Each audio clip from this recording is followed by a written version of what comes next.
closed doors, or even behind iron walls, to feel the need to be set free. You want to liberate your mind, controlling secrets, yet you will find the need to be set free.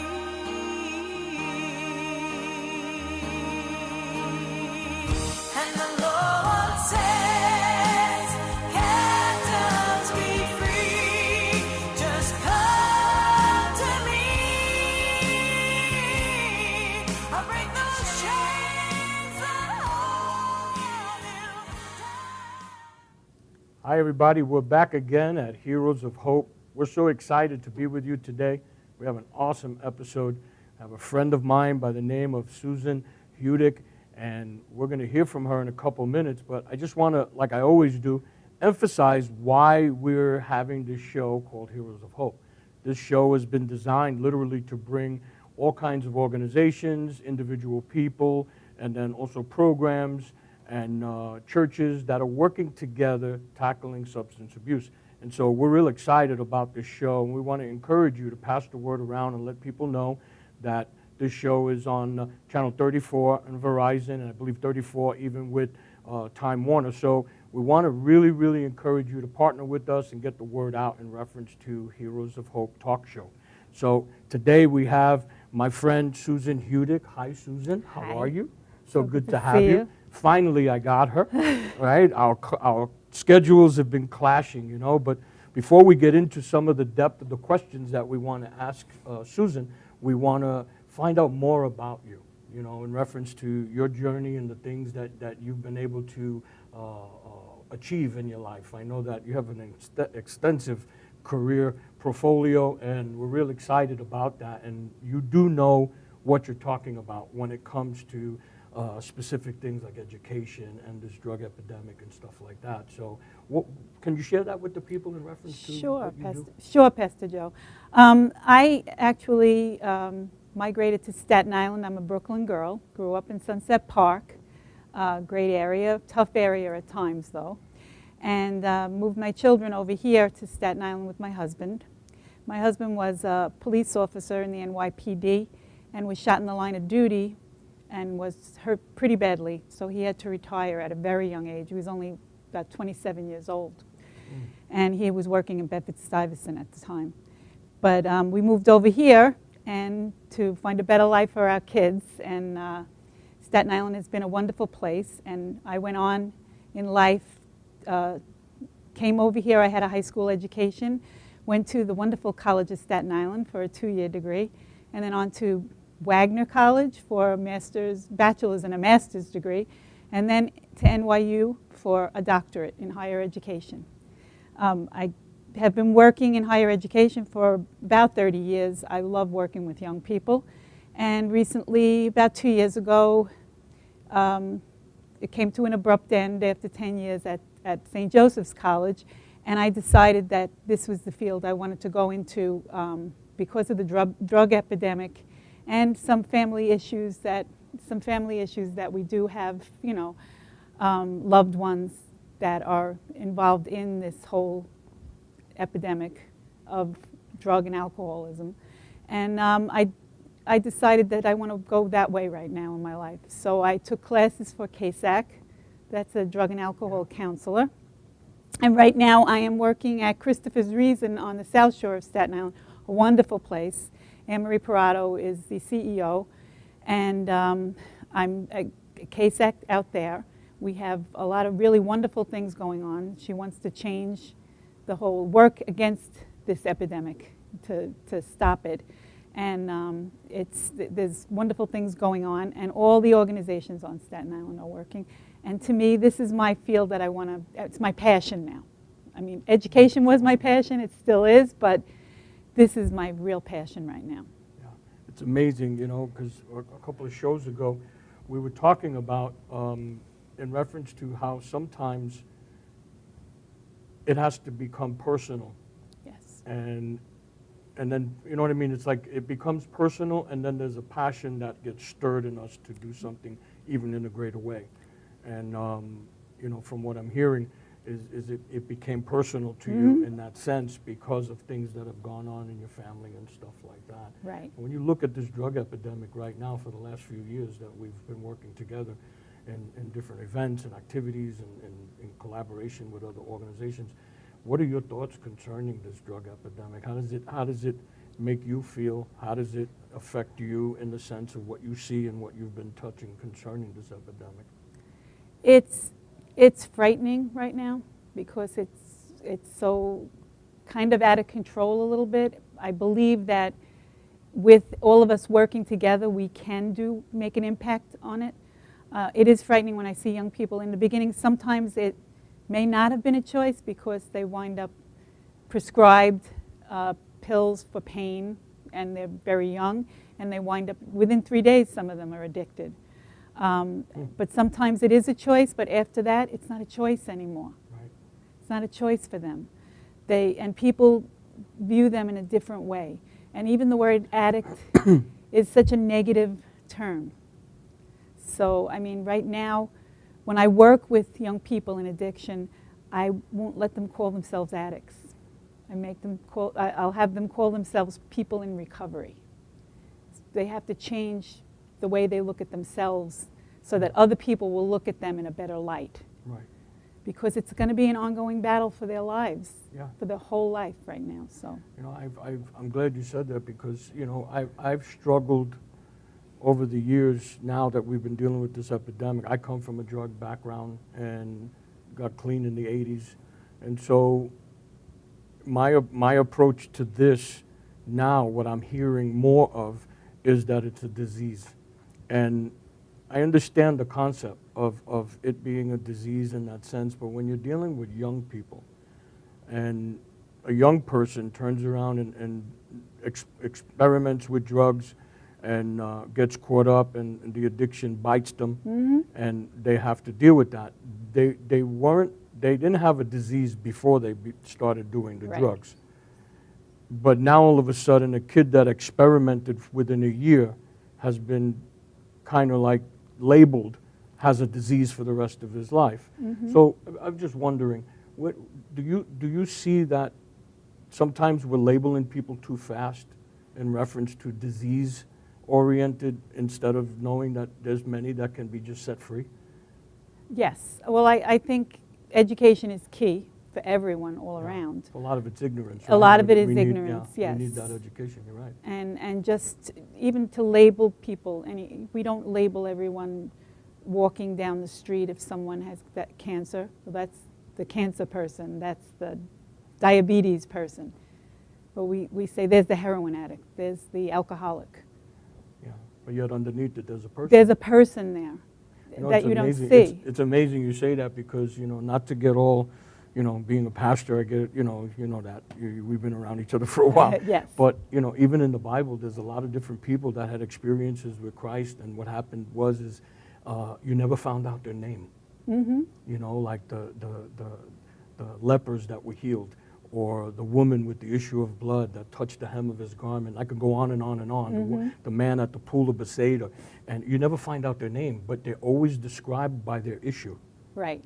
They're in the whole portion of story or the portion of encounter that you're reading, it only tells you about their issue. So that's their identity, their issue. Their issue, And you never yes. find out their name.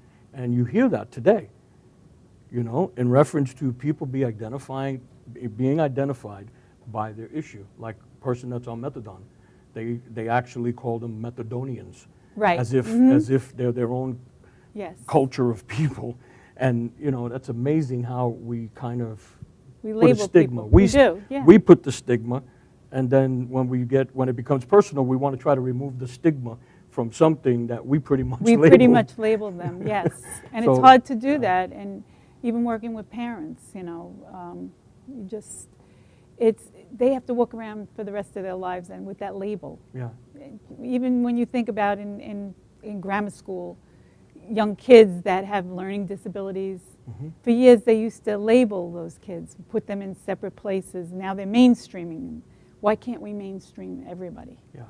So even you bring up years ago, years ago, people had just as many drug temptation or drug opportunities, maybe even more when it comes to heroin, because back in the day it was just as wild here, especially here in New York, right, in the 60s and 70s. Right. But the reality is you didn't have like doctors prescribing so quick, and giving out these drugs and stuff like that. So if you broke your leg or if you broke your arm, you cast it up. And it was different ways that they dealt with it in the sense of, Right. You just got to work it out, and just work through it. Take 2 aspirin and you'll be fine. Right. And But now it's like, prescribe, well, Yeah. hopefully that's changing a little bit with Yeah, and I iStop. believe it is, yeah. But because in the 90s, they came up with the pain scale, where you described your pain on the scale of 1 to 10. And after that, it's not about the pain, it's about your perception of the pain. Right. So they wound up, that's how they prescribed the drugs, through Yeah. the pain scale. And now, and then for a while, we know that certain drug companies were whining and dining doctors, and the FDA was approving all of this, Yeah. all these drugs that came into this country, and they weren't supposed to be addictive, but Yeah. they were. And then, So now we're dealing with on that. top of it, you got people that are coming into doctors' offices on the pain scale issue, and they'll turn around and say, well, from 1 to 10, what level of pain do you have? And I've had that done to me, and I'm like, well, I don't understand what that means. You know what I mean? Like 10 would be that I passed out. Right. You know what I mean? How bad would 10 be? So I really didn't understand what that meant, so I would just give them a number. But if that was the presentation to every single person that would walk in a room, every drug addict or every person that had an addiction would say 10. Of course, of course. And you would just get a prescription. Right. And that was just a game that they were able to play and work the system through what was established by our people. Right. And that is a major problem. And from what I understand, Jersey doesn't have, or didn't have, I'm not sure if they do now, but you can actually go to Jersey and it's not administered, or should I say covered, in the sense that you can go to one doctor, get a prescription, and go to a different doctor and get a prescription filled for the same medication, but the pharmacists that are filling the prescription, usually here, they'll say, no, you already got Because they this, have you don't have iStop, enough. they do have iStop now in Jersey. Okay, so it's yeah. called You see- iStop. Yeah, it's iStop. And they have it now in Jersey. They can check, yes. But for years, it was I think was it's just out of recent control. that people were able to go to New Jersey, and And so a it's lot of not people that from long Staten ago. Island, from what I heard, were going to Jersey Right, to get their scripts filled. right, They would fill the script here, the one, and then take whatever else they had right. somewhere else in Jersey and get them filled. So Right. you had 90 in a bottle, you were getting, 180, there you go. and if you were selling them, you were Right. making a killing. Yeah. And They have it over there. Now everything is electronic, so Yeah. you can't go with a script Okay, to a drugstore. and that's awesome. It has to be sent in electronically by the doctor. So everything now is getting Kind locked of, in. Yeah, and they'll find ways around it, though. Yeah. You know that, but And so right now, we're pretty much treating what the band of Right. people that we have that got caught in this big bubble right. of madness when it comes to this addiction. Yes, Yeah. yes. And then from what I understand, there's a lot of people that were on opioids or on prescription drugs that were administered to them, that now that all this was done, they find themselves not able to get the scripts anymore, and now they're finding heroin on the streets Right. with the fentanyl. And then that's sometimes how you we're get the losing fentanyl. a lot of people through that, because, yeah. And that's insane. And what we have to do is get them to treatment. Yeah. And right now, we have a lot of organizations working together, which is great, because when I was growing up, my dad would say there were 5 of us in our family, 5 children. Alone, we were one finger, but together we make a fist. Yeah. So I think together we make an impact Yeah.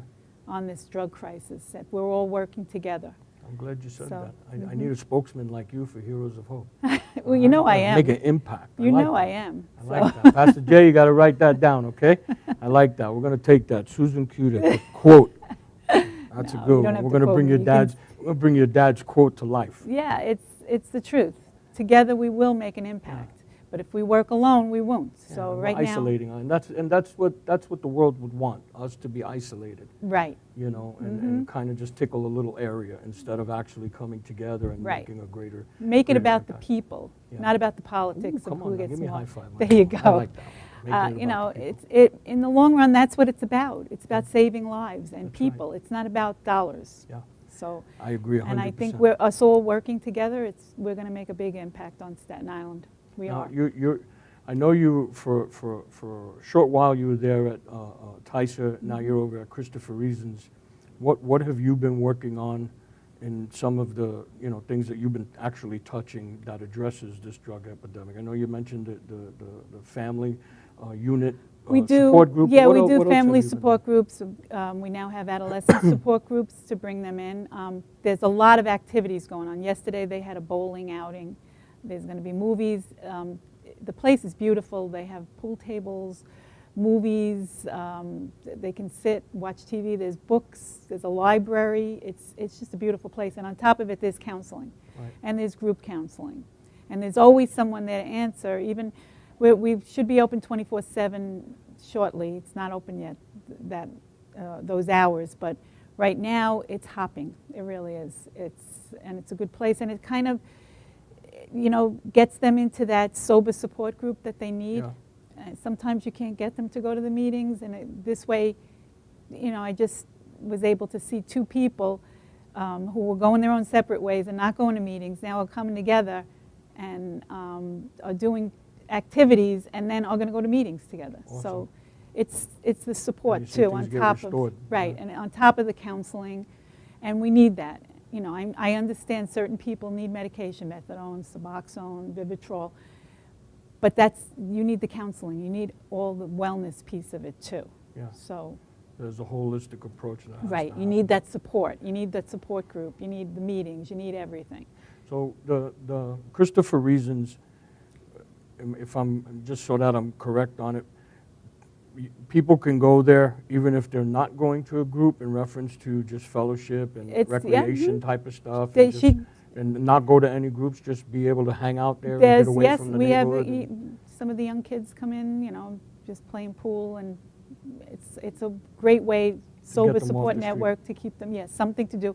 Anne Marie Parado and her whole family, she lost her son, Right. and this is dedicated to him, to his honor, and she wants to help other people, other families, so that it doesn't happen to them. Yeah. So, and she's a great person. She has a heart as big as Staten Island, so, That's pretty awesome. yeah. I didn't know that part of it in reference to the 24 hours that's going to kick off. Yeah, it's going to be eventually, yeah. Yeah, and then also the part about having the ability to go there just to hang out and play pool and stuff like that and meet your friends. They don't there. turn, And they get don't away turn from people the- away. yeah. Yeah, for the most part, it's That's good. people who are coming there for counseling, but they come there at any time, and sometimes you'll come out, there'll be somebody sitting watching TV, because they feel like they're comfortable there. Yeah. They Well, feel they're safe. among their own people too, you know what I mean? Yeah, So it's that's a good safe thing. place, Yeah. and that's what I've had them say to me. Yeah. There'll be a young guy sitting there for like a couple hours watching TV or playing pool, and I say, it's not your day for counseling, and they say, I just feel safe here. Yeah, So it's a good place. yeah. It sets an atmosphere for them. Yes, yes. That's good stuff. And then some of them, you're dealing with some kids that home is not a safe place. 'Cause Right. maybe mom is getting high or dad's getting high or drunk or whatever the case may be, siblings, or just the lifestyle in the home is loose or whatever. And kid, teenager doesn't want to be around it anymore because he knows what it's going to lead him to get into. Exactly. So that brings a sense of anxiety, fear, and so he's able to go to these places, and that's awesome to Right. be able to have that available for the community. I mean, And, I know the Y has a lot of good things too. Yeah. I worked for the Y for years. I think it's a wonderful organization. Yeah. All these organizations are great. Yeah. But right now, I mean, I'm working for Christopher's Reason, and I really, it's so bright, and it's just a great place. It Yeah. really is. She's Look, done so as much. a mom, how do you, if put it this way, with this platform that you have right now, what would you say to mothers that are out there right now that are dealing with some of these things, or that are just going through the depression or discouragement or things that they're going through, desperate cry within them because of a young person, a child, or relative, a nephew, just guardians, because there's a lot of young people out there that are even being raised by grandma and grandpa. Right. And so, from your approach as a mom, what would you say to them? Well, first of all, never give up. Never give up hope. Hope, heroes of hope. You can't give up. There are times when you really want to and you feel you're really down. Just, whatever your religion is or spirituality, keep that spirituality and just keep that hope. And also get involved with your kids. I know it's hard. We all, for years, some of us grew up and maybe didn't have anything, and we want them to have more than we had, And sometimes that's great, but sometimes to a fault. But pay attention and be with them. They need you more than they need that bike or PlayStation. They need time with parents and family, because you're the role models. You're the ones who create that person, that create that human being that comes out in whatever they're going to do in the world is really, you're the ones who mold them. And also, when they're younger and people say, oh, it's a rite of passage, they're just drinking, they're just smoking pot. Those are gateway drugs. And we don't know who are the people who are going to be addicted. We don't know if they have that gene. We don't know, and they won't know until they try it. So experimenting is something you need to be aware of. Yeah. Always be aware of what they're doing and spend time with them. Young people are wonderful. Yeah. So. It's like some parents might have the mentality that, well, when I was a teenager, I smoked weed and it didn't turn me into a drug addict, and for years I went to the bar, I went to the clubs, and I drank, I got drunk, I did this, I went to college, and went, a little berserk here and there, but it didn't turn me into a drug addict. And because of that mindset that they might be looking at, they don't realize that this is a new season, it's a new era, it's a new generation, it's a new epidemic. Everything's different than the era that they went through, right? That I went through. It's That just a reality we all went through. And experimenting then was just as much of a gateway as it is today, Right. but it's faster today Right. than it was yesterday. It's much faster. Things are moving quickly. And so I think we need to be more mindful of that. When you think of parents and things like that, I'm sure you've counseled people. One of the things that I noticed that's so a major issue is parents that are finding out some of those issues are taking place with their young people, with their teenagers and things like that, or even their spouse, and shame. Denial, wanting to deal with it, openly, more of a hidden, keep it in our house. We don't want nobody to know because of image, because of prestige, because of whatever, What is your approach to some of those things, to people that are just don't want to tell nobody because they're ashamed or they feel like people are going to look at them different and stuff like that? Well, to me, it's, as we said before, it is a disease. And we don't shun people because they have cancer, because they have diabetes. It's a disease like any other disease. And we need to be out there so that we can stop the disease. If we hide from everyone else and hide our children's dilemma from everyone else, we're letting the disease win. We're letting the disease win. So it's like what you said before in reference to, we don't walk in the street and say, oh, that's the cancer patient, oh, that's the diabetic. And in the same way, we can't look at this and not approach it in the way that it's supposed to be approached.